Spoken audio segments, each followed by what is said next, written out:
Hello there. So today's topic is usually very much a reoccurring seasonal issue: New Year's resolutions. These are often done in good spirit, but thrown overboard in a month or two. We have 5 tips on how we can actually put our resolutions into practice. Hello everyone, it's Vincent. And yes, the good old New Year's resolutions. Who doesn't know them, who doesn't love them, and who hates them? But let's be honest, how many of them do we really implement in the long run? That's exactly why I'm not really a big fan of them. I found that we often simply set ourselves unrealistic goals and are then only more frustrated because we have set ourselves up for failure. This usually happens because they are started more as dreams and visions rather than realistic goals. In principle, it's a vicious cycle that takes you even further away from a sense of achievement. And on top of that, it just leads to even more frustration. That's exactly where we have to start. First of all, we have to set ourselves realistic goals. And that also means that we might have to take it down a few notches as far as the idea of the end result is concerned. For example, when it comes to the typical topic of when we look at the end goal, becoming healthier or doing more sports, it would make more sense not to aim for an Ironman marathon, but it may be the nearest half marathon. Instead of participating in 3 months, we could aim for 6. The second tip is that you have perhaps set yourself a bigger goal than what is actually feasible. In that case, it's best to divide it up into smaller stages. The small intermediate steps to the final goal are easier and quicker to achieve. Making progress more visible can give you the motivational push to stick with it. And it's those little dopamine pushes every now and then. Instead of burying yourself below one large goal, every step can be a success. To stick with the running example for a bit more.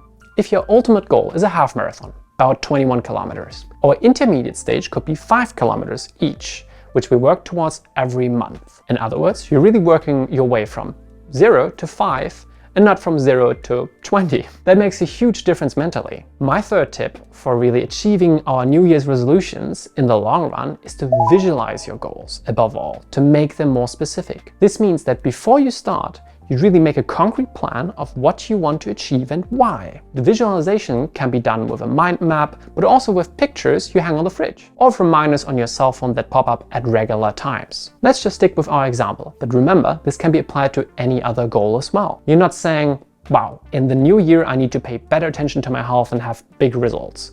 But you're saying, I would like to have gotten into a regular routine of running 5 to 10 kilometers by April with the help of a training schedule and a weekly planner to improve my overall fitness. Here we have a concrete goal, a time frame, and a reason. My fourth tip is to still be flexible and patient with yourself despite this concrete planning. Sometimes life happens. It doesn't happen as you expect it to, and then you have to revise your goals because life will continue no matter what your plans are or were. And then you have to adapt. What you should never do is put yourself under such pressure that you burn out or collapse once you reach the finishing line. That would be completely missing the point of a healthy resolution. And my fifth and final tip for you is to get support.